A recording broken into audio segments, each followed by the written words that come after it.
in the online marketing space, as you know, you could go from a $0 business to a $5 million business in 6 months. Like that is a real thing. It may not happen, but it could happen.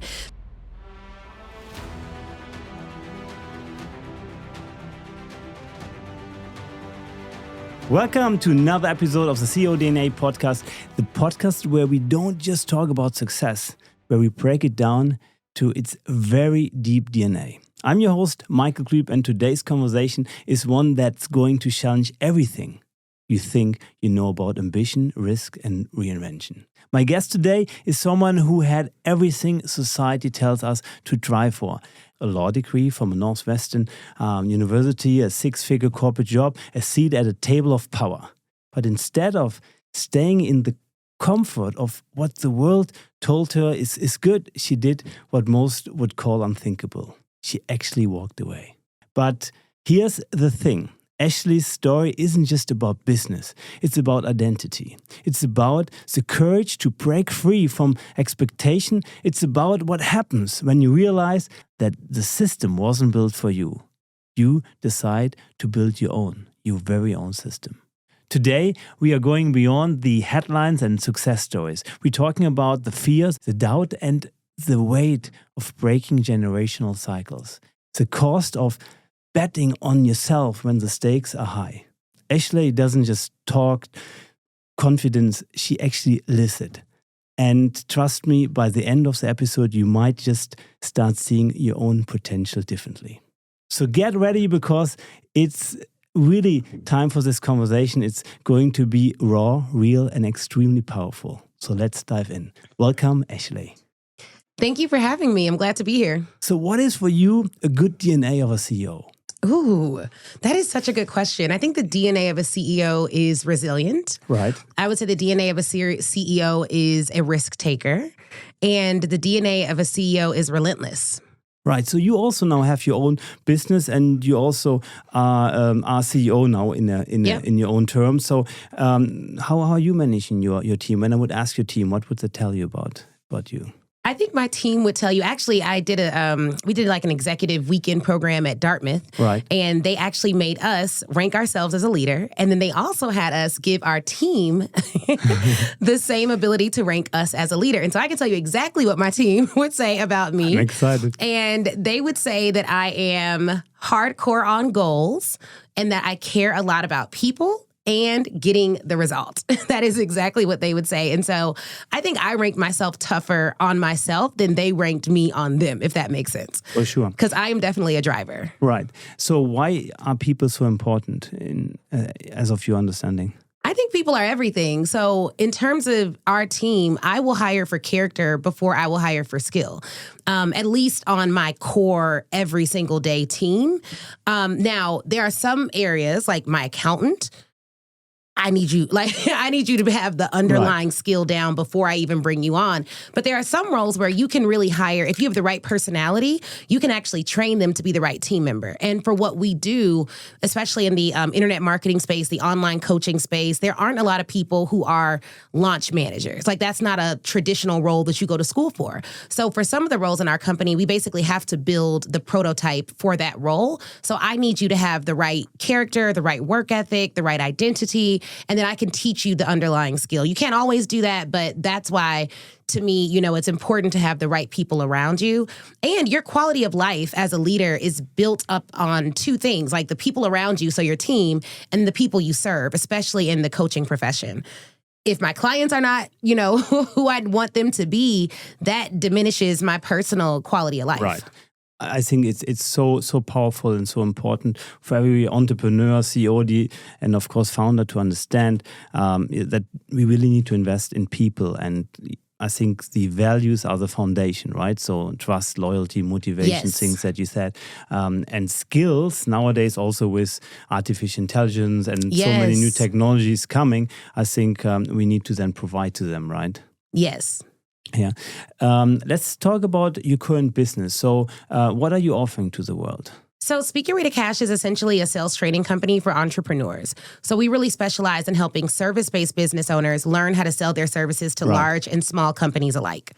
And what is your USP? Why do people come to you? What is your unique selling point? One of my unique selling points is that I'm a lawyer. So one of the ways that we help them sell their services is through licensing. Right. And there's other non-lawyers that may teach licensing, but they may not have the same level of experience that we have. So one of them is, I'm not just going to tell you from a strategic business perspective, a coaching perspective, but also from being a lawyer who worked at one of the largest law firms in the world, we were behind the scenes on billion-dollar deals. So now I can bring that knowledge to small businesses and really show them, well, this is how you would negotiate a contract if you were a Fortune 100 company. These are the provisions that you can still negotiate as a Inc. 5000 company. You know what I mean? And so I'm able to have that level of insight with them and help them to make more money while having a legally sound back end that will allow them to have a sustainable business, not just a fad-based one. Yeah, for sure. When I was introducing you and telling your story, I actually got goosebumps telling it because, I mean, you really lived such a good corporate life, and, you know, you really, based on society terms, you really made it. You had this amazing job, so six-figure income, you worked on wonderful projects. What was the moment you said, I'm done with that? I think at one point, I had a boss who just really didn't respect me as a person. So back to why it's so important to respect people. I think that people will not just put up with a bad boss for the long term, even if they are being very well paid. And I was making over $300,000 at the time, including bonuses. And she just was very disrespectful to meetings. She would curse at me and like throw things and just have like tantrums. But because I worked as a trial lawyer at a large firm, only 14% of all lawyers work at those environments. So that environment is typically intense. It breeds bad behavior because it's a hard to get job. And so a lot of people want it. So they kind of treat people like they're expendable in some instances, not in all, but in some. So I remember one day I wrote a brief and she was like, this is total BS, and she said the words. And wow. I remember thinking like, I don't want my financial and professional success in her hands. Because while she was saying that, my work was BS, she was also at the same time saying, you're the best person I've ever recruited. I'm going to make you partner, all these other promises. So, on the one hand, you're hearing all these great dreams that sound amazing. And on the other hand, you're being cursed out about your work. Now, I am someone where if the work is BS, I want to know. Because I want it to be the best, right? And so I want the feedback. I am not soft-skinned. I don't have, I was like, cool, tell me how, tell me why. But I didn't trust that I could, put my professional future in her hands. I just did not trust her character on that level. And even if I went to another firm, I realized in this particular environment, I will make money and I will have, privilege and esteem and all of that, but I'll never all the way have control of the way that I make money. Because in law firms, we represented BP and all these big companies, but the way that it works is like, let's say a partner started 50 years before you, and they were the first partner to bring in BP as a client. And then maybe later on, I meet someone who's a friend of mine from law school and they go and work at BP. Well, the way that it works in law firms is I would not be able to get origination credit for BP ever. Because whoever originally had that business has to literally hand it down. So you're always beholden to whether or not someone else likes you, wants to give you that business, sees you as worthy. And even if you bring in business, you won't get a cut. Another thing, I've always been sales-minded. So as a first-year associate, I was like, hey, I'm doing meetings with United Airlines. I'm doing meetings with... what was it? I think it was Boeing. And I had friends who worked there. So I'm doing meetings with their general counsel. I'm trying to bring in business. And I'm like, hey, if I bring you Boeing, what does that look like? And they're like, you're not going to get a piece of that. And I'm like, if I can bring you Boeing, even if I just expand the client relationship, I should be getting a piece of that. And I had a partner who was a mentor of mine, a great guy. He sat me down and he was like, you know what your problem is? And I'm like, no, I don't know what my problem is. Okay. And he was like, your problem is, Ashley, you're a leader.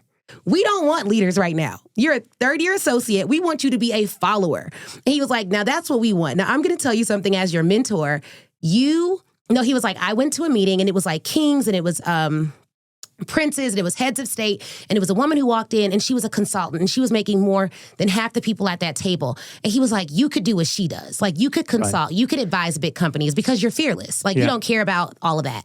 So I think when he said that, I didn't leave immediately, but that combined with how I was being treated at work, I was just like, you know what? I could go sell some stuff and I could own a business. But treated at work means like throwing things at employees. I think that's of course very, very sad to hear that people actually do that and accept that. It's aggressive. And I'll tell you, I didn't even think it was abnormal. Because I knew that it was a tougher environment to work in. I think the throwing things is abnormal. Like the cursing, yelling, not abnormal. It is abnormal, believe me, yeah. But my husband has to always tell me, like, you're so intense at work because you come out of such an intense environment. And he's like, everyday people do not work in environments where they're being yelled at, cursed at, like things are being thrown. He's like, that's not normal. And it doesn't even take all that to get a result. But at the firms that I worked at, it was like, look, you may have to work 48 hours straight. You may have to, like, I remember I had a trial and I thought I'd be gone for 3 days. I didn't come back for 3 weeks. Right. And that was normal. I left home on a Monday and I didn't come back till a Wednesday. And my husband was like, where were you? I was like, I was just at work. Yeah. Look, I think for sure, as mentioned, like throwing things are not normal. Throwing things are not normal. However, I think giving direct and straightforward feedback, that's maybe also my German way, how I manage. Yeah. We have now like 140 people, how I manage them to give really direct feedback. I think it's important. And I also think hard work is important in today's world, for sure as well. But of course, you should not say, it's only 3 days and it's 3 weeks. And it's of course not fair to your family as well. Yes. But I think it's so powerful what you said for CEOs who are listening, also to really understand that at the end it's really about also the relationship you have with your team. Right? Yes. Because at the end of the day, I think you whether win as a team or you lose in single, as a single player.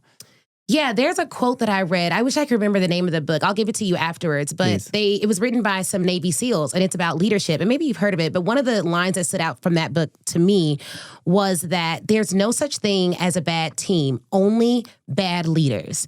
And he was like, if you accept that truth as a leader, you will take full responsibility for your team, and you will either move people around so that they can be successful, or you will just have to be comfortable with realizing that you are failing. It's not your team. And so often it's entrepreneurs, we sometimes leave those environments to be more individualistic and to be more in control. And what I've learned, and I'm sure you know this, having a team that's so large, the larger our team grows, the more our client base grows, the less control I have, the more I have to trust, which means the more I need to train. Otherwise, I'm just not going to be creating a winning team. Right. How do you set the standard in your team? Our standard is extraordinarily high, and it starts at the interview. So I tell them, and one of the questions that we ask for everyone, and the way that we interview, we do asynchronous interviewing. So I don't really always talk to people before they start working at the company. They do a general interview submission, then they do a written test, then they do a video test, then they do 7 days of a paid trial. And during the 7-day paid trial, if they crush it, they just keep working here. You know what I mean? And so one of the questions that we ask them is, what is your definition of excellence? The way that I set the standard is I tell them, hey, these are, of course, our revenue goals, but I tell them, don't just get the job done, get it done to the best of your ability. Right. Like, it's not just about finishing the task. It's about, okay, is it done at an extraordinarily high level? Like, our goal is to be industry leaders in every area that we compete. It's not to be second best. Right. So that's on the one hand, you hire based on the right people, of course. And but what else? How else do you keep the standard high? Data. So another thing, so we run coaching and consulting programs. Right. So we have dashboards for every program that we run, and that dashboard gives us a health score for each of our for all of our programs individually broken down by client. So we can tell the team, like, hey, we're not meeting our mark if 40% of our clients are in a red zone, meaning that they aren't engaged in the program. Right. We haven't heard from them. It's not looking good. So we have to break down their individual task, which may be something as simple as like scheduling on social media. It can't be that they have a task where it's like, hey, I just want you to schedule this on social media. It's like, no, we're looking to grow our Instagram to 250,000 by the end of the year. And that should give us 50,000 in organic leads. If we're not hitting that mark, then we're missing it somewhere, and these are the metrics that we need to check. Nice. So really just looking at the data like health scores for customers, growth scores for our social media and marketing accounts, and then cost per lead and net profit. I like that. And we tie the task to our outcome-based goals. Yeah, to have really key performance indicators to really know am I on track or not. So hiring the right people, having dashboards, key performance indicator. What else to keep the standard? You said also training? Training, yes. And training may look differently for everyone. You know what I mean? So a couple of things that we've done, like you mentioned artificial intelligence. Right. So we've actually trained GPTs for each of the monotonous tasks in our company. So if there's anything that we do every single day or every single week, we have a GPT that we've created for that. And so instead of me training an individual, the first thing that I'm going to do is train an AI model. And then their individual is going to utilize that AI model. Because one thing that I've realized is there are some roles that are harder to, that have higher turnover than others. One of them for us is cold calling. Like that's just it's just a tough job. So I want to train a GPT model that will help me, like whenever they're doing a script, if someone asks you this question about this program, they can just type that in and get it almost instantaneously. And then I train the person on using the actual system. That's worked really well. And then of course you have to do quality control checks. So listening into calls, having them shadow you, watching them do it themselves, and then checking in with them on a consistent basis. But the biggest lever that we've pulled that has helped us move the needle is infusing AI into our training and training the AI first before we train the person on the model. Yeah, I think very important 3 steps. Hire the right people. Of course, sometimes it doesn't work out as well. Oh, yes, sometimes, so, for sure. How long is your probation period? We do a 30-day, Yes. but typically after the 7-day trial, we know. Yes. Because we don't. So during that 7-day trial, the person who does the trial has gotten through the written interview, which includes them doing some video interviews as well. After that 7-day trial, I kind of know if they're going to be a good fit. But then after 30 days, if they last 30 days, they'll probably be with us for 3 years. Nice. 3 years? Why 3 years? On average, just like looking at the averages. Yeah. So then we said, of course, hiring the right people. Then, of course, also tracking the right indicators. And last but not least, for sure, training. I think that's very essential nowadays. Again, as I said, technology is growing so exponential. So it's super important to do that. Yeah. How many people are working now for you in total? In total, our payroll every month is 17. Right, yeah. And you have clients all over the USA or? We do, all over the USA, some parts of Europe and some parts of Africa. So what have you learned? Now we talked about your breakthrough moment, saying, okay, at one point, I don't want that people throw stuff at me anymore and use cuss words and whatsoever. And you said, I want to be my own boss. And then, you started it. But what was a moment where you said, did I do the right choice? Like a moment where I maybe had some regrets? Yeah. I will be 100% transparent. When the business was me as a solopreneur, I found it was easier to run.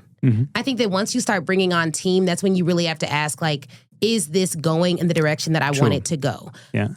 And I've never had a moment where I wanted to quit or go back. You know, our company has grown every year, but I've definitely had a moment where I was like, am I running this in a way that feels good for me long term? Right. I think that, you know, I've looked at different models and I've read so many business books, and I think your business can just become a hodgepodge of what you see versus you taking all the information out there, including information like that we're talking about on this podcast, and sitting back and doing something that one of my great mentors in law told me, which is we're not paying you for what you do, we're paying you for how you think. And there have been times in my entrepreneurial journey where I forgot to critically think about, do I even like this? Like, yes, it's making money, but do I like this? Does this feel good? Is this the direction that I really want it to go in? And the big year for that for us was 2023, which is the year we took our first sabbatical, was 2024. So I totally had a burnout moment, and it led to me totally transforming how I do my business, hiring more people offshore, restructuring who's an employee, who's a contractor, and reevaluating even the programs that we offer. Nice. That you also look back sometimes to optimize things. I think it's so important, what I learned also, to reinvent yourself always. Yes. Especially at the moments when you think, oh, things are going very well. Yeah. I think it's time to look back and say, maybe it's time to reinvent and do some changes, right? To not be BlackBerry, to not be Kodak, or Nokia. For sure. And also like making sure your family's good. My husband and I got married at 22 and 23. Yes. So after maybe 6 months of dating. So we've been married for, it'll be 13 years this year. So congratulations. Thank you. So I love my husband. I love my family. We had a daughter in 2020. So that changes my value system a lot. Like I have to put more time into my family. And I think they were kind of getting lost. Like they were there, but it wasn't like I was consciously, mindfully spending time with them. I was always thinking about work. There was never a time I wasn't thinking about work. How was it when your daughter got born? How was it for you to run a business, have to do the payroll, on the other hand, also want to be there for your daughter? It was great in the beginning because when they're young, as you know, they just sleep. So True. It was great that first year when she was just sleeping and I could baby wear. And my daughter is so smart. She just told me literally today that she wants to speak on stages. And she was like, so can I speak at the Funnel Hacking Live event, in a couple of days? I'm like, you can speak at Mommy's event end of the year. So when she's younger, it was easier because she couldn't really talk and she was just kind of coming with us everywhere. Now that she's conversant and she sees what's going on, it's really difficult. Like I've had to be way more, hey babe, we're going to do mommy-daughter days, like twice a month. And our next one is coming up on this date. You're going to come to Vegas with me. You're going to see me speak. And then mommy's going to have to go back to work. But we're going to do a sabbatical every year where for a month, mommy and daddy are just like playing with you, focused on you and relaxing as a family. So I've had to really communicate with her about when we're going to spend time together. And it does break my heart sometimes when I have to work and she wants to just play. And sometimes I just don't work. I just play. And it forces me as a CEO to realize, you know what, Ashley, when you were on sabbatical, your team did all the social media. They did this, they did all these calls. You didn't go to any of these meetings. Maybe you should trust your team more so that you can spend more time with your family if that's really important to you.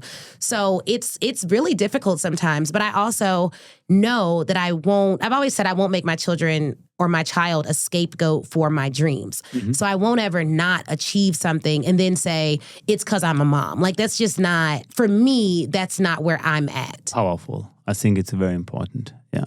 And again, that's everybody has to decide them for themselves. For sure. And I have respect for all opinions, but it's just important to have an opinion and to say, look, I want to be stay-home dad, for example. Mm-hmm. But for me, for example, I would not feel happy, and I think it would not be fair to my daughter because then I would kind of give my life for something that wouldn't make me fully happy, and that somehow I would probably show it to her in one way or another, even if I don't want to, if that makes sense. Yeah. No, that makes perfect sense. Yeah. And I really do believe that because I can't tell my daughter you can be anything you want to be, but mommy didn't. You know what I mean? Like if I'm going to tell her, hey, you can go after every single dream, I want her evidence and her proof to be, because mommy did that. Like mommy wasn't doing this and now she did this. Mommy built a $100 million company. Like whatever the dream is, she needs to see that if I say it, it can be done.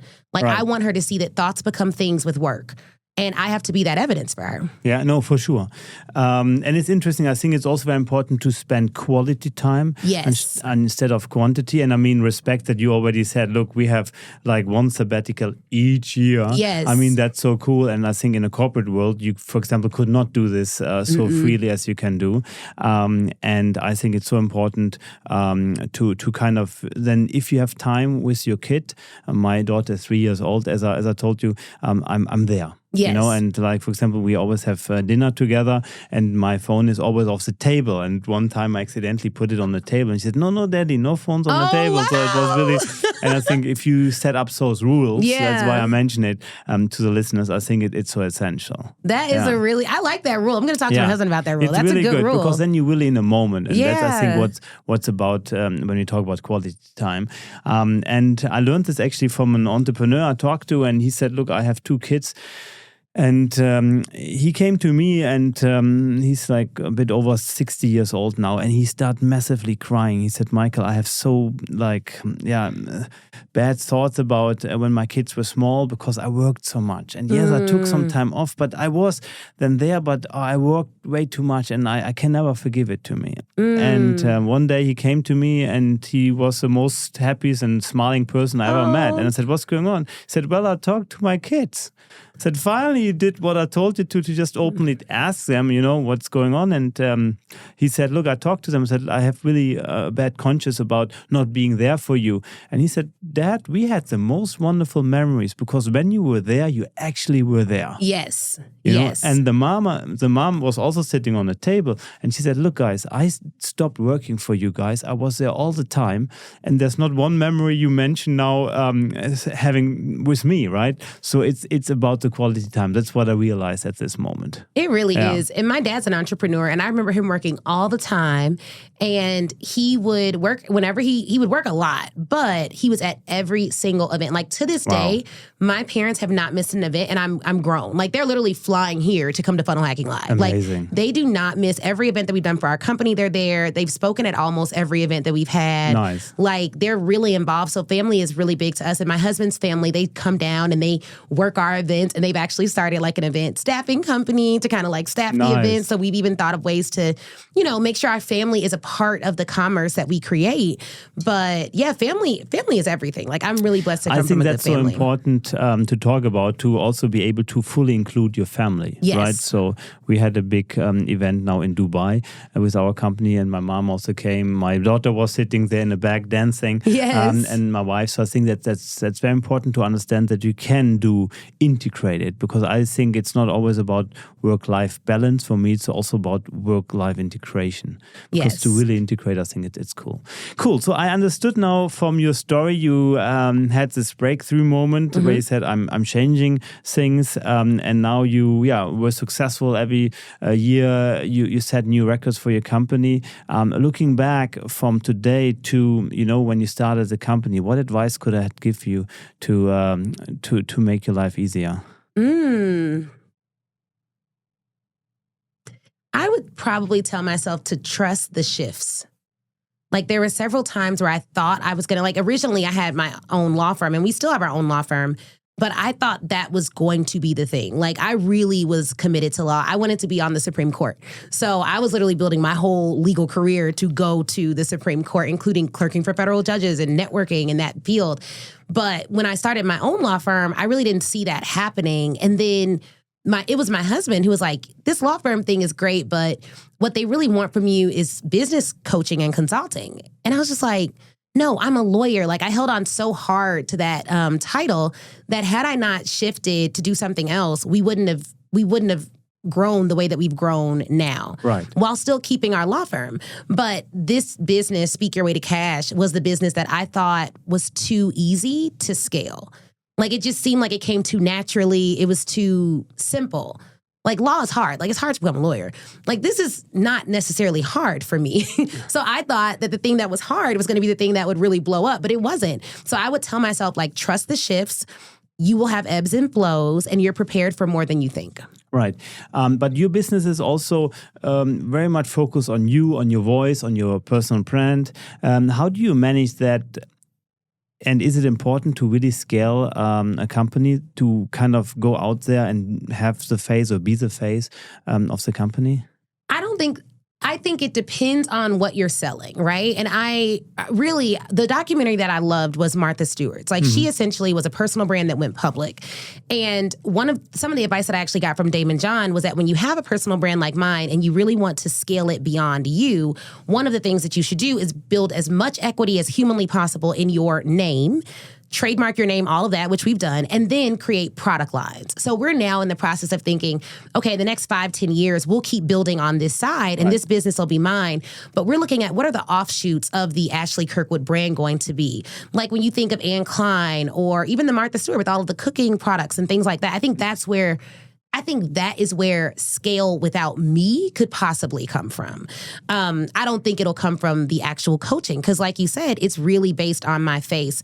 I do believe if you're selling a personal service, there needs to be a face behind it, whether that's yours or some trusted, attractive characters like Russell talks about. But they need to put a face to a name because without that, it's just so easy for people to attack mercilessly. 100%. If anything goes wrong, I think we get a lot of grace being personal brands. If 100%. something goes wrong, I can go make a video. Guys, this happened. I got to do refunds. I'm so sorry. If you're Target, that's not going to go over well. Sure. Some, faceless CEO for the most part that doesn't have brand equity. So with what we sell and the way that we have grown really quickly, it's been important for us to have that personal brand behind 100%. And of course, people buy from people, right? Yeah. Business is done with between people. However, you need a lot of confidence and also leadership. When I talk to now CEOs, you should be the face of the company. And they say, oh no, I don't even have an Instagram account. I'm too scared to go out there. How did you build up your confidence? Because normally lawyers are also more introvert, I would say, as extrovert. How did you build up this confidence? What's your tip here for the listeners? Definitely. So there's different types.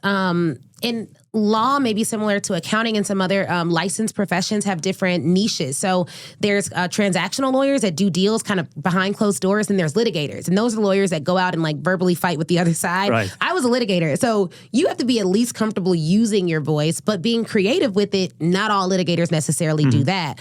But that started for me when I was really young. I did my first baby pageant at like 4 and won my first title. So my parents put me at a very young age in front of crowds to speak. So I've been speaking and competing for a young age. And there's 2 things that really built my confidence: speaking and competing. So speech and debate, not just doing it, but like competitions. I did cheerleading. I didn't really do that competitively, but it helped me to start using my voice, yelling, getting a little bit louder.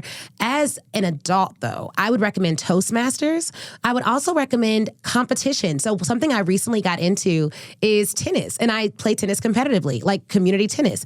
And there's something about competing that just makes you a better entrepreneur. So whether it's in speech competitions through Toastmasters, or if you have just like a community, and the tennis competitions are not that intense, right? But like you have a community sport that you could play, do something competitively where you're on a team, but also trying to win at something, and then start sharing your message. 100%. I had many very successful entrepreneurs on the podcast, and they always had the common ground that they did some kind of competitive sport or have been even Olympics. One guy I had on the interview, I think it's quite interesting. Yeah. No, that's good. But it's, building the confidence, as we said, but also now being able to speak. And now we're both speaking at the ClickFunnels live event. So you will speak in front of 5,000 people. Yeah. How does it make you feel? I'm so excited. I love speaking. Are you nervous in front of the speech or not? No, I'm excited. Now, okay, I'm not nervous now because it's too close. I've already prepared. Right. But there was a moment when I think my husband had said something in the car, and I kind of like lashed out. I wasn't like very nice in my response. And I was like, oh my goodness, I'm sorry. I think I'm nervous about Funnel Hacking Live. And he was like, you're nervous? And I was like, I think so. He was like, you're going to crush it. I'm like, okay. So I think there's a little bit of that. But right before I go on to speak, it's not nerves, it's excitement. And I don't know if it was a mentor, but it was someone who was like, hey, you're not nervous. You're literally excited. Like that feeling in your gut before you go out is because you are anticipating how many lives you are going to change. And so I'm really, really excited. And for me, whenever I am nervous, like at that moment when I was nervous, it was because I hadn't fully flushed out my speech. So for me, if there's ever any nerves, I just prepare more.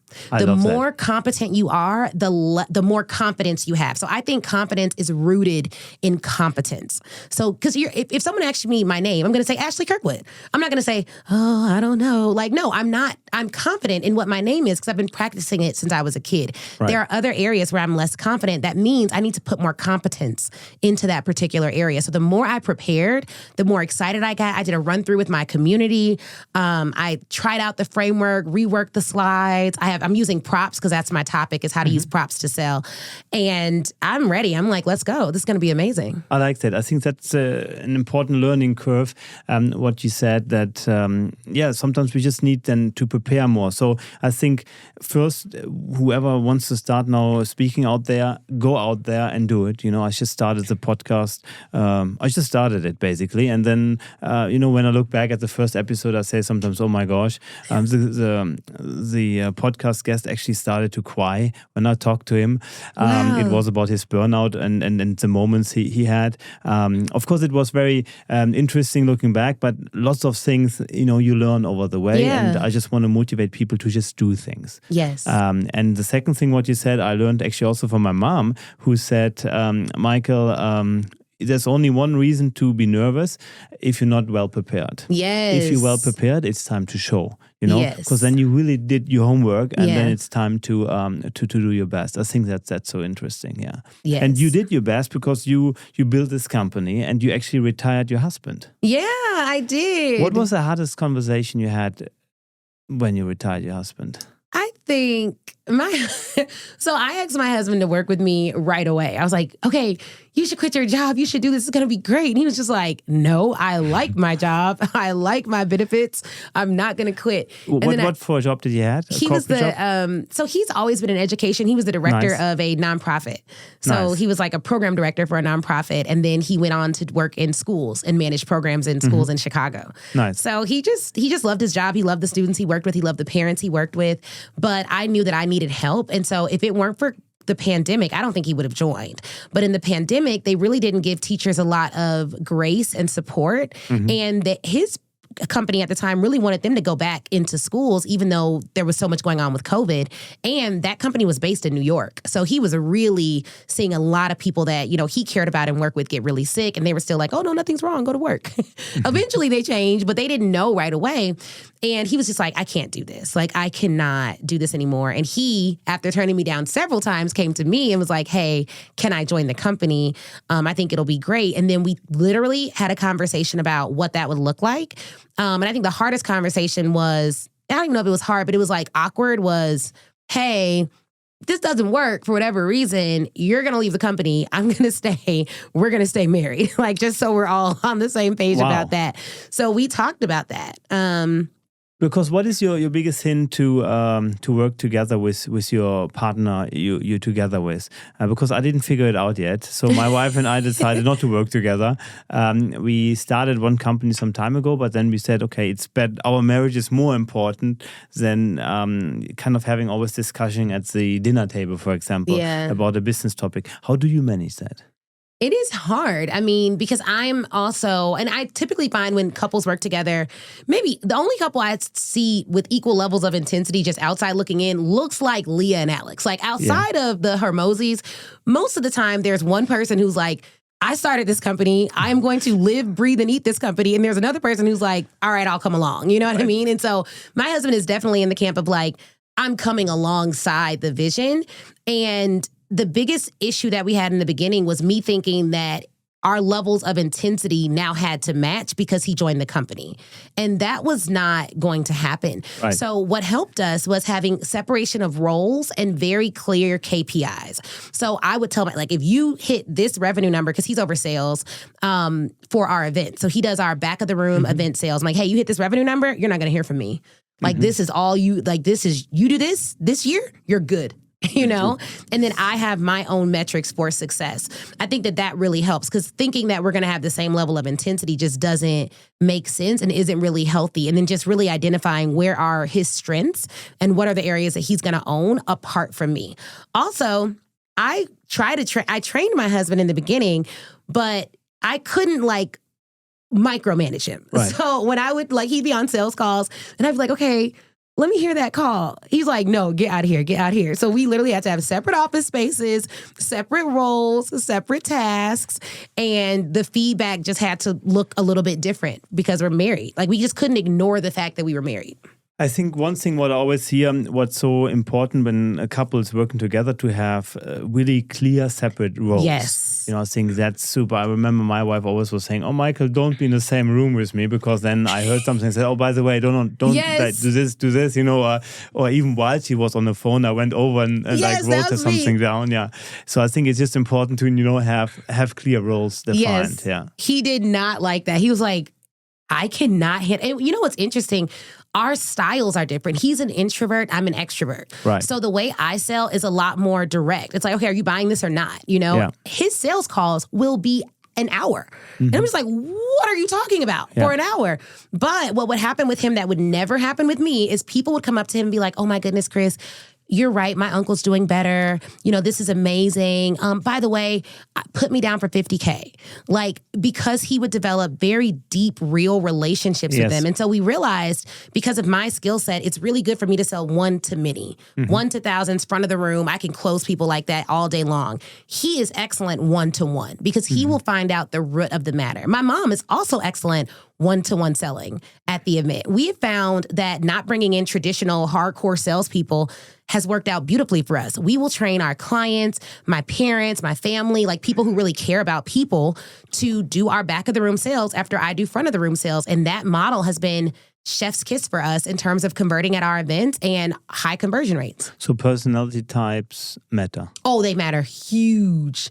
You also hire based on different personality types? Do you any tests? We do the DISC test. And that works out well for us. But what I find is that if I learn situationally how people solve problems, that will tell me a lot more about their personality.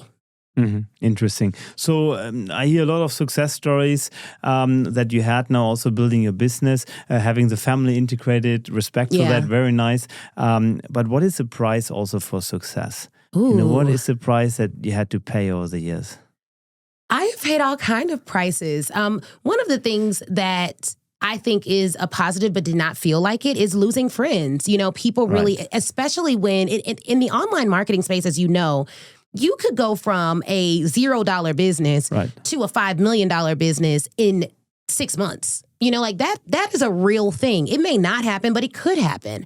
And so a lot of times there are people that I started with who had been in business longer than me, or maybe who had more experience in digital marketing sales, who were very comfortable with me being a smaller company. But after we started making millions of dollars, all of a sudden it's like, a different angle. Now we're competitors, and I lost some close relationships that I thought would have been like lifelong relationships. So you have some envy and some jealousy. So you lose some relationships. The other thing that I lost that I'm refusing to lose in the future is my mental health. Like there have been burnout. There's been times where I didn't act in a way that I felt comfortable with, where one thing I realized, and maybe some CEOs will relate to this, I was getting too mean, Michael. Just mean. I was just stressed all the time. So it's very hard to live out. I'm a Christian, so it's hard for me to live out my Christian principles when I was so stressed. And I think I really live by this now. You cannot be mentally tough when you're mentally tired. And I was mentally tired. I had decision fatigue all the time. I was making decisions for everyone. I was trying to control everything. Team members who should have maybe been let go weren't being let go because I was too busy to let them go and bring someone else in. And I know there's some CEOs who can relate to that, but that was really diminishing my quality of life.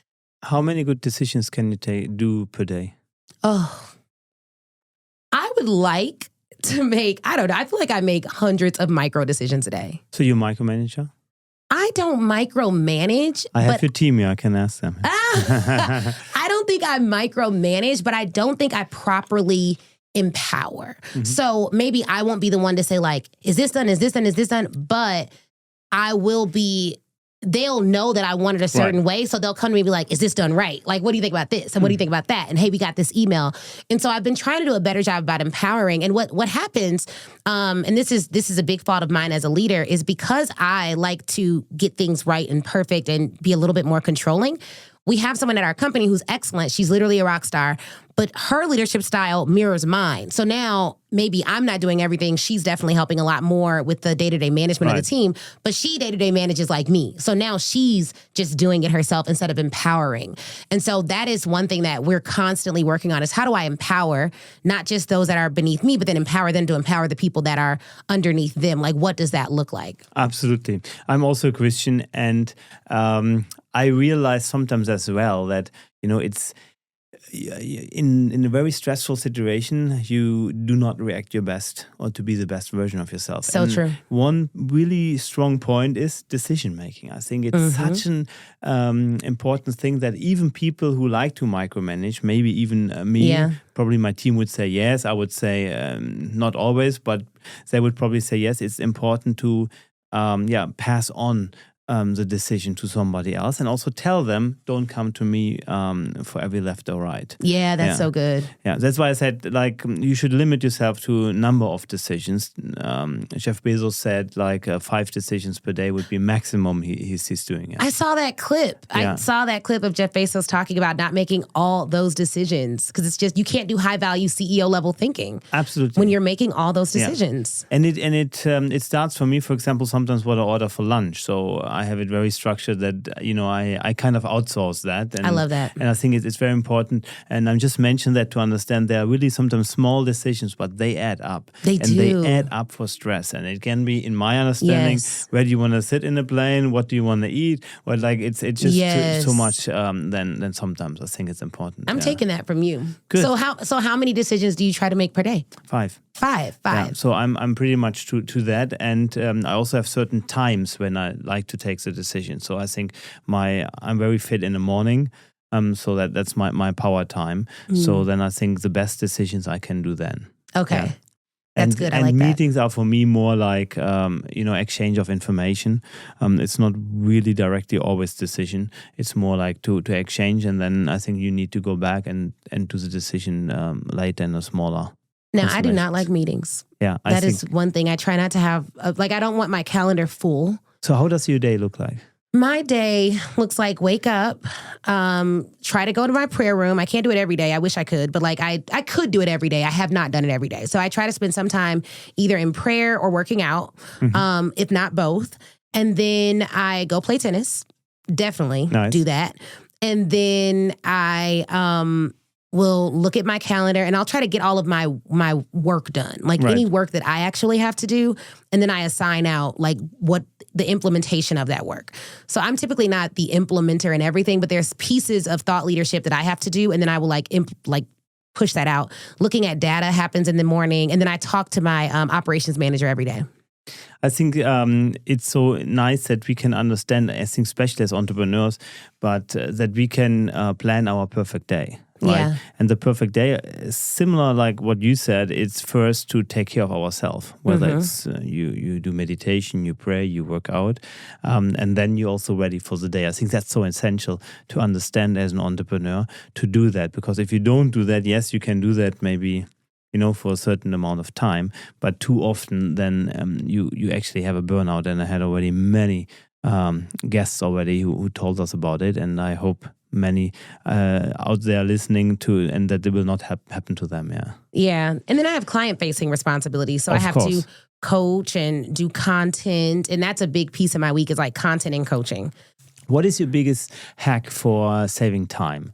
When you think about, that I wish I would knew about a bit earlier about being more efficient or, saving time. My biggest hack for saving time is to work in a Google Doc, not in a million different systems. So I'll choose one place to do all of my work, and then I'll make a Loom video to give assignments to the team. Right. And what I like about the Google Doc is if I'm doing a brain dump of all the things that need to be done, before I start in on doing anything, I look at who can I assign these tasks to.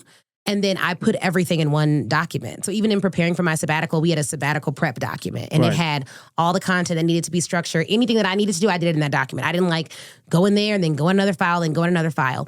Another hack that we've been using now is I don't type almost anything.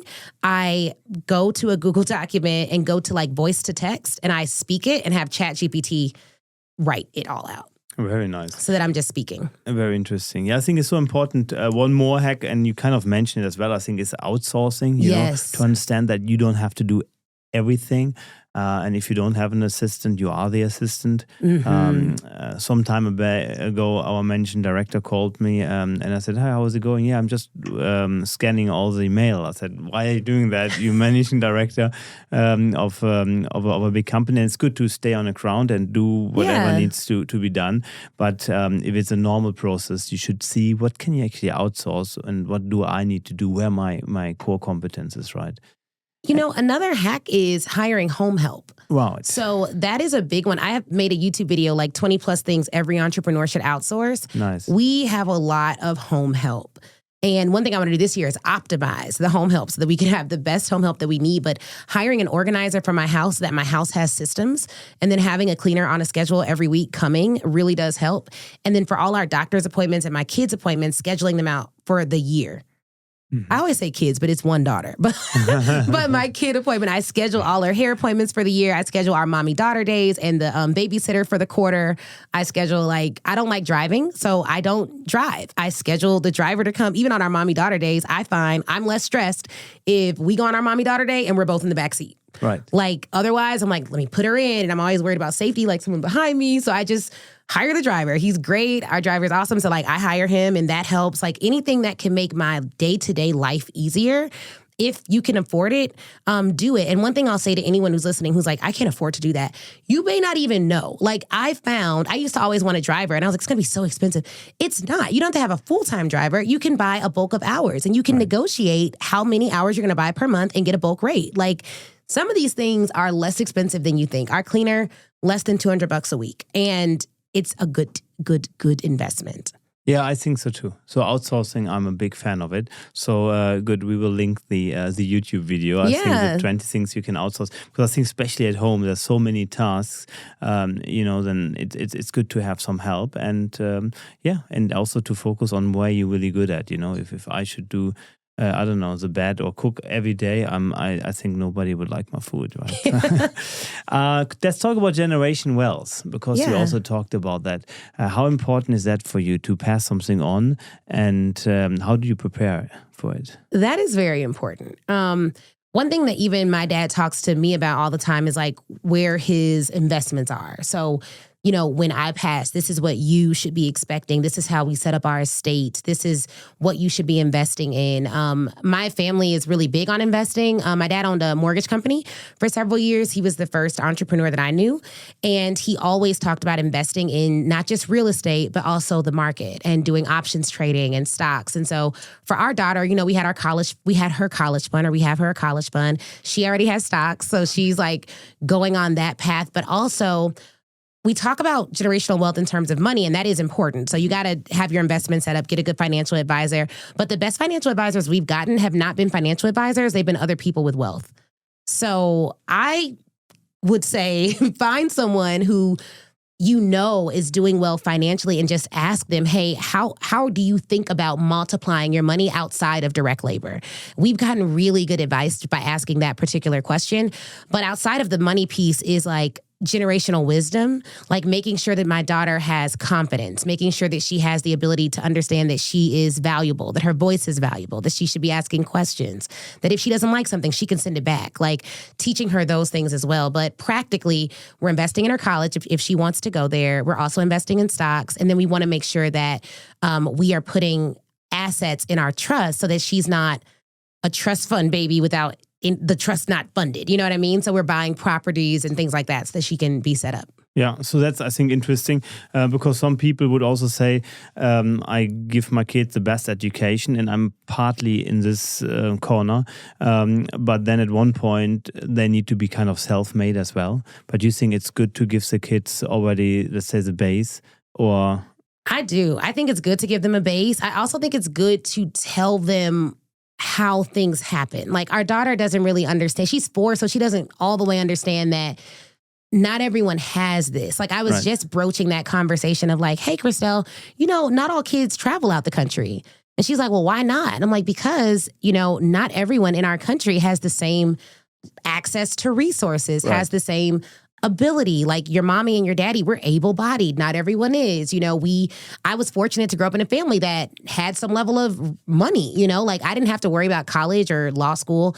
I think I took out some loans for law school. I didn't have to worry about college. So it's just, I don't know. I try to explain that to her, but also we make her work. So we're like, okay, you're coming to the event. You have to go on stage and speak. You have to, to do some things.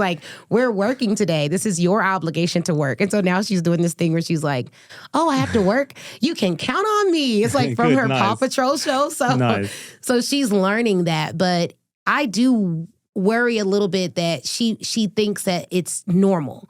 Because when we came home from Singapore, she's like, oh, well, I'm bored now. And I'm like, how are you bored? We just spent a month just traveling the world, just Singapore, the Philippines, Bali, and you were just kicking it. So she doesn't really understand that this isn't normal because it's her normal. So how do you keep her grounded? What do you do, or what are the tips and hints for listeners to, keep your kid also grounded, to not think it's normal to have a lay down bed on every flight, to have, We just have to tell her no. Right. Like, even when we could do it, we just have to say no. Like, the metric can't be, we can afford it, so we can do it. Because at one point, we would go to stores and she'd be like, why can't I get this? Don't we have money on the card? And I'm like, what card? She's like thinking cards are just magical money machines. I'm just like, no, Christelle, we are not getting that for you because you didn't do this, or you need to do this. And also, telling her that the baseline is doing what you're supposed to do. Right. Like, you're supposed to read, you're supposed to write, that's not, oh, can I have a treat for that? Like, those are your baseline. You have to do something extraordinary to get something extraordinary. Yeah, 100%. I can just support that. I think it's very important to do that, and also to be the role model. I realize, I can set boundaries and I can tell how things should be done, but you have to live it. Yeah. And where we live, it's in a common area, and something was on the floor, and then she directly went and picked it up.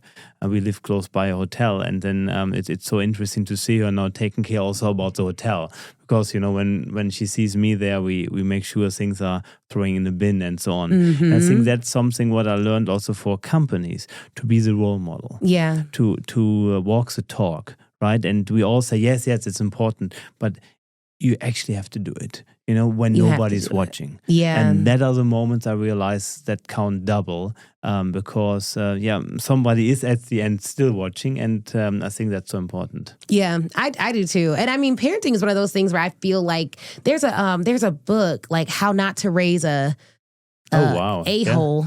Yeah. And it's interesting. The title is like, wow, okay, that's an intense title. But the actual content gives all this science behind how they actually find that kids nowadays are being less kind. And one of the reasons they're less kind is because they don't interact with people different than them. They're not being told to model kindness and good behavior. Yeah. And that's something that I'm very cautious of with her, is like, Christelle, you have to share. And she's an only child. Yeah. So she kind of lives this really rock star life, and she's an only child. So it's harder for her to understand sharing when everything at home is kind of hers. So we've been trying to do more play dates that she can share and exhibit sharing and all of that. But the book is good because it gives the data behind why it's so important to raise your kids in a certain way. And one of the examples they gave was if they put kids in a room, and the kids who saw the parents like shake a toy or be very violent towards a toy, all of those kids almost immediately were violent towards each other. Mm-hmm. So you have to make sure they're not seeing you get frustrated or upset. And my daughter has definitely seen me like on the phone or frustrated with something at work, and I'm just like, ugh. And next thing I know, she can't find the remote, and she's like, ugh. And I'm like, oh my goodness, like kids see everything. So just getting that relationship with, for me, God, that's like, okay, God, show me my flaws so that I can be a better human day to day, so that I can ensure that she's a good human day to day, is going to be really important, because she 100%. Will do whatever she sees. What I especially learned having a daughter is exactly what you said, when nobody's watching. Yes. Because when you do certain impressions, they copy you one to one. And you said, oh my gosh, that's probably me some hours back. I think that's very interesting. Yeah, it is. I think general, raising a kid is also very important for everyone, CEO and entrepreneur listening who maybe has kids, to understand that we should also give them the freedom to do later what they want. Because I have one very good friend actually, and he put at least $1 million in education in each of the kids, a boy and a girl. She went to California to do now yoga retreats, and had also business degrees and so on. And the son had also the best business degrees, and he's now a professional poker player in Las Vegas. Wow. So... And he said, look, I had this big company. I built this company. Actually, he also had a Disney license and worked like all over the world. It was wonderful. Offices in Hong Kong, Dubai, and so on. And he said, and I always wanted to pass it on to my kids. But your plans are not always the plans of your kids. And you should accept that. at one point if they want to do it. One very famous coach I know also in Germany, and then the daughter says, I want to be a gym trainer, a fitness trainer, because that's what she loves and her passion. And I think it's just important to understand. And of course the coach says, oh no, I want her to be on stage. I want to pass on my legacy. But I think it's important to understand that each one is doing their own legacy, right? Yeah. So it's okay for your daughter to not step into your business and do something, be a teacher? Oh, yeah, for sure. I mean, I don't think she'd be a teacher just because of her personality. She mirrors my personality. She wants to perform. Like, I will find my daughter performing when no one's looking. Mm-hmm. So, like, I'll catch her singing or dancing. So I could see her doing something in the arts. She loves taking photos. So she has, like, a camera, and she, like, takes photos of the family and make sure we're framed up. And she's like, Mom, okay, now I'm going to take a video. Okay, you need to pose like this and stand like this. So I can kind of see she's a very creative person and she has a very outgoing personality, but she can do whatever she wants to do. I'm just going to tell her, like, make sure you are the best at it, whatever that looks like to you. And I think that it's important to set that standard for her and also be realistic with her about how much life costs. Like, I think that something that even with my nieces and nephews at Thanksgiving, they came over and they like saw our house and stuff, and they were just like, I want to work hard, but I don't want to work as hard as it takes to, get this house. But I'm like, you don't even know how hard. Like, I was like, okay, well, what do you want to do in your life? And they were like, well, I want to travel every month. I was like, every month. Great. Let's write that down. And then I was like, what else do you want to do? And they were like, we want to do this. I want to have my own house. You want to buy a house? Okay, great. And we were like, okay, you're 18. You'll probably buy a house. Let's say maybe you want to buy a house at 21 when you're done with college. That's fine. And we had ChatGPT give us the average of how much it would cost to vacation every month, flying, coach, not even first class. Then we did another one with first class. And then I was like, how much would it cost on average if I bought a house in 3 years in this domain? It was just 3 bedrooms, 2 bathrooms. And what they found out is they're going to have to work really hard. Like, if that is what they want. And that is a modest lifestyle. Like, now the every month traveling is not, but the, house, travel economy, whatever. And they did not realize that based on what they wanted, the careers they were going for would never afford them that life. And I'm like, I want to stop you from planning a life, getting to the finish line and realizing I cannot afford to do the basics of what I have planned for. Right. So with my daughter, I'm like, you can go out and do whatever you want to do, but please know what life costs. Like, I grew up similar to my daughter. And one thing my aunt did for me, because I wanted to be a public defender. And she's like, want to be a public defender? Oh, that's great. Go ask your career services office what public defenders make. And at the time, it was $42,000 a year. Yeah. And she was like, okay, now, based on how you travel with your family and where you live, do you want a house similar to what you grew up in? Okay, great. Figure out if you could do that on a public defender salary. And I couldn't. And I was like, okay, well, what else can I do? She's like, you can do whatever you want to do. You can go and work at Kirkland, make all this money. And they have something called pro bono practices. So my firm was able to give me almost an unlimited pro bono budget where I got to do pro bono work and represent men who are in prison and give them incredible defenses with a blank check. And unlike public defenders, God bless their ministry, I only had 2 cases a year. So I was able to really put on great cases and win historic cases in some instances. So I want her to understand realistically because money feels like magic when you're in your parents' household. So whatever she wants to do, she's going to be informed. Like, great, let's map that out. What does that look like financially? Because I am not going to take care of her for the rest of her life. We're going to give her all the tools to take care of herself. And as long as she's able-bodied and able to do it, we want her to fly based on her work ethic. I like that. And that's what I mentioned also earlier, because when I look back at my preschool, the guys who did not had so much, they did the best, like they did not had they who really had to work hard for it. Yeah. Because they kept it, they understand what's behind it. Let's talk a little bit also about founder of Speak Your Way to Cash. Yeah. So what was now the reason you started, especially this topic? So I was working at a law firm and I published a book called The Law School Hustle, which was all about how I almost failed out of undergrad, but got into Northwestern Law, which is one of the top 10 law schools. Yes.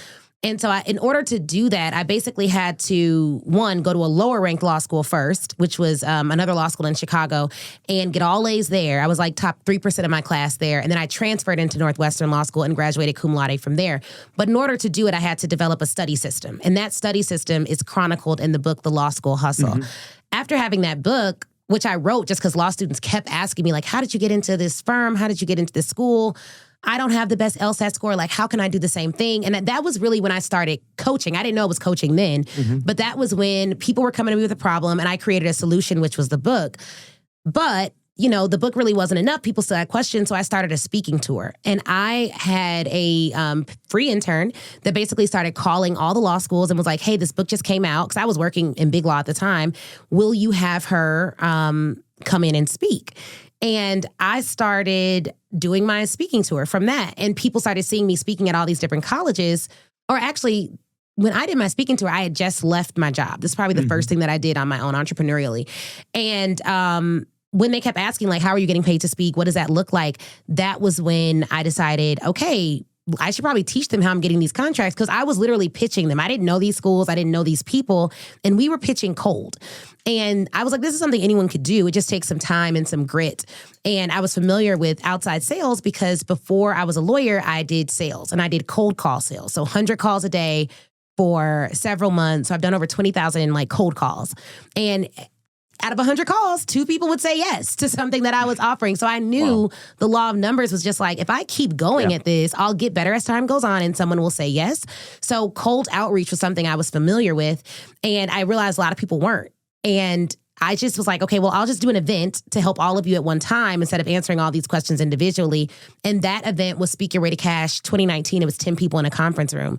And that is now turned into an event with hundreds of people that makes millions of dollars in a weekend. And so it's been a big transformation, but it just started as an event because people kept asking, how are you getting paid to speak? I like that. Next to that, you also found of a foundation. Why did you start that? And tell us about the foundation. Yeah, so the Kirkwood Foundation is something my husband and I started when I was working in law, because he was working in education. Right. And what he was finding is that everyone was telling his students who were in the inner city of Chicago to go and get careers that weren't going to pay them any money for real. And where I was working at, he couldn't believe the amounts of money that we were making in the private sector. And so we came up with this plan of like, okay, why don't we go in these schools in Chicago and connect them with companies that can make them 6 figures within 3 years of their college degree.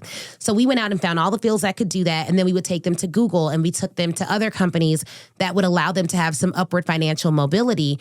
And we prep them on asking whatever questions they wanted to these organizations so that they could be comfortable talking to corporate executives. So that was the premise of the Kirkwood Foundation, is how do we help our kids go into high-paying careers immediately upon graduation, because they didn't have the fortunate ability that, I had, where if it didn't work out in college, I could go back home.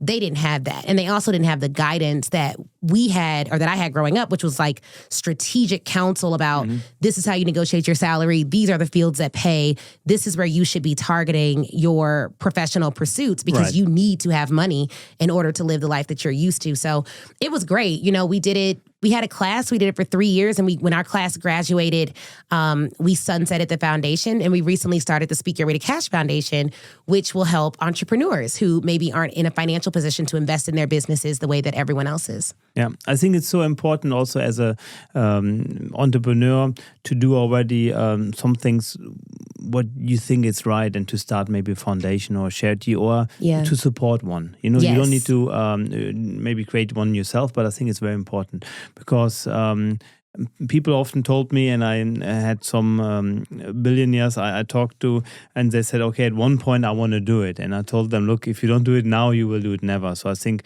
whatever matters to you now, whether it's your cause, what I think is very important, or taking care of animals or of children cancer or whatever, I just can encourage everyone to not wait for it, and because we never really have time for it, right? So we have to make time for it. That's true. And I think the cause should be more important sometimes than anything else. Definitely, I agree. Let's talk a little bit about the future now. What are you going to do in the future? What brings you a bit outside of your comfort zone? Because we know that's where the growth happens. So what do we see now from you in the future? We said, whoa, I'm kind of looking forward to it, but I'm actually having big respect for it as well. Yeah. I have a project idea that I'm really excited about, but also don't really know how I'm going to do it. There are some entrepreneurs that I've been studying that are from the 1800s and 1900s, Wow. Black women entrepreneurs in that period who generated millions of dollars in their businesses whose names we don't even hear of. And one of them was a startup investor in Wells Fargo. But they were able to generate money at times where it was just totally more difficult than now. And I really want to start a project where I am telling their stories through the lens of marketing strategies that we can pull from there into today. And so it's something that I'm very passionate about, that I'm excited to do. So that's one of the projects. Then I have a litany of books that we're producing, and we're going to do some traditional publishing through those. But for Speak Your Way to Cash, I'm really excited about opening or starting the tech side of the business, where we're really providing the technology that our clients utilize to pitch and to sell to these large organizations, instead of referring out so much of that technology. Interesting. What is the question the interviewer did not ask you yet, but you wish somebody would have asked you? Is there anything where you said, okay, this topic somehow nobody asked me about it, but I really wanted to? Probably like a revelation I've gotten about money mindset, maybe. Right. And let's talk about it. So money mindset, what connection is here very essential and important for you? I think, in our business, there's a lot of talk about like revenue numbers, and I'm always kind of looking at the numbers and thinking about the numbers. But I was just driving one day and I had a thought that was like, I just want to make so much money that I never have to worry about money again. And I felt like one thing that the Holy Spirit placed on my heart was revelatory for me was you could stop worrying about money now. Because there are literally billionaires who worry about money, and there are people who don't have anything that worry about money all the time. Worry is a choice. Right. And I think in that moment, I really realized that the scripture that talks about be anxious for nothing, but in all things through prayer and supplication is not like a scripture on a page, but it's a practice that you have to live. Mm-hmm. Because I should not be anxious or worried about money, and it has nothing to do with how much money I have and everything to do with how much control I have over my mindset. I like that. Because I had the chance to talk to people with a lot of money. Mm-hmm. They were a lot more. They had so much worry about if it's enough than people who didn't have so much, and they said we will be fine. I think it's a mindset. I like that very much. How do we find you? Absolutely. So you can find me on Instagram at the Ashley Nicole Show or at speakyourwaytocash.com. And we have a free Speak Your Way to Cash book and Speak Your Way to Cash podcast. Amazing. We're super excited to link everything down in the description. Awesome. Cool. Before you go, a quick note to all the entrepreneurial listeners out there. If you're looking for a reliable and efficient way to scale your online business and payments, I highly recommend checking out Kloep.com. It's designed to streamline your processes from payment processing to customer management, all in one platform. Whether you're just starting out or you're looking to scale up, Kloep provides the tools you need to succeed. Visit Kloep.com today and see how it can transform your business operations. Dive in and start optimizing your sales processes now.